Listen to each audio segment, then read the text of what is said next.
சற்று முன் உத்தரப்பிரதேச இடைத்தேர்தலில் பாஜக போட்டியிட திடீர் தடை, அதிர்ச்சியில் மோடி. அதாவது லோக்சபா தேர்தலுக்கு பிறகு தற்போது உத்தரப்பிரதேச மாநிலத்தில் நடைபெறவுள்ள இடைத்தேர்தல் மீது அனைவரின் கவனமும் திரும்பியுள்ளது. அந்த வகையில் இந்த இடைத்தேர்தலில் சமாஜ்வாதி மற்றும் காங்கிரசும் கூட்டணி அமைத்து போட்டியிடலாம் என தெரிகிறது.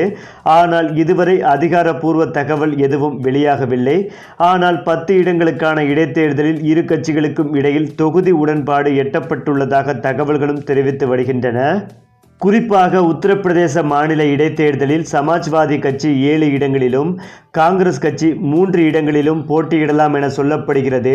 இது தொடர்பாக இரு தரப்பினருக்கும் இடையில் பேச்சுவார்த்தை நடந்து முடிந்துள்ளதாக தெரிவிக்கப்படுகிறது. ஜூலை 21ஆம் தேதி லக்னோவில் அந்த கட்சியின் அனைத்து மாவட்ட தலைவர்களின் கூட்டத்திற்கும் உத்தரப்பிரதேச மாநில காங்கிரஸ் அழைப்பு விடுத்துள்ளது. இதில் காங்கிரஸ் கட்சி போட்டியிடும் இடங்கள் தொடர்பாக விவாதம் நடத்தலாம் எனவும் தெரிகிறது. இந்த சூழ்நிலையில்தான் உத்தரப்பிரதேச மாநில இடைத்தேர்தல் பாஜக முதல்வர் யோகி ஆதித்யநாத்துக்கு கடும் சோதனையாகவே கருதப்பட்டு வருகிறது. ஏனென்றால் சமீபத்தில் நடந்து முடிந்த 2024 மக்களவைத் தேர்தலில் பாஜக கடும் பின்னடைவை சந்தித்தது. 33 இடங்களில் மட்டுமே வெற்றி பெற முடிந்தது. உத்தரப்பிரதேச தோல்விக்கு காரணம் யோகி ஆதித்யநாத் என பாஜகவினர் குரல் எழுப்பினார்கள். இந்த நிலையில் ஆளும் கட்சியான பாஜக இடைத்தேர்தலில் வெற்றி பெற வேண்டிய கட்டாயத்தில் உள்ளது. அதேபோல சமாஜ்வாதியும் காங்கிரசும் கூட்டணி அமைத்து 2024 மக்களவைத் தேர்தலில் போட்டியிட்டு அதிசயங்களை செய்தது. உத்தரப்பிரதேச மாநிலத்தில் மொத்தம் உள்ள 80 மக்களவைத் தொகுதிகளில் 43 தொகுதிகளில் இந்தியா கூட்டணி அபார வெற்றி பெற்றது.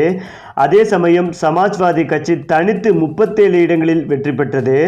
மறுபுறம் தேசிய ஜனநாயக கூட்டணிக்கு வெறும் 36 இடங்களே கிடைத்தன.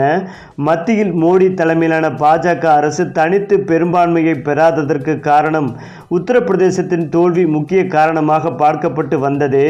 இப்படிப்பட்ட சூழ்நிலையில்தான் இடைத்தேர்தலில் சமாஜ்வாதி காங்கிரஸ் கூட்டணி அமைத்து இடைத்தேர்தலில் போட்டியிடுவதால் பாஜகவிற்கு மேலும் சிக்கலை ஏற்படுத்தி வருகிறது. அது மட்டுமில்லாமல் லோக்சபா தேர்தல் முடிந்து சில மாதங்களே ஆன நிலையில் உடனே இந்த இடைத்தேர்தலும் வருவதால் தற்போது பாஜகவிற்குள் தோல்வி பயம் ஏற்பட்டுள்ளது. குறிப்பாக பாஜகவிற்குள் உட்கட்சி மோதல் அதிகரித்துள்ளது. யோகி ஆதித்யநாத் மீது கடும் அதிருப்தியில் இருந்து வருகிறார்கள் பாஜக மூத்த தலைவர்கள்.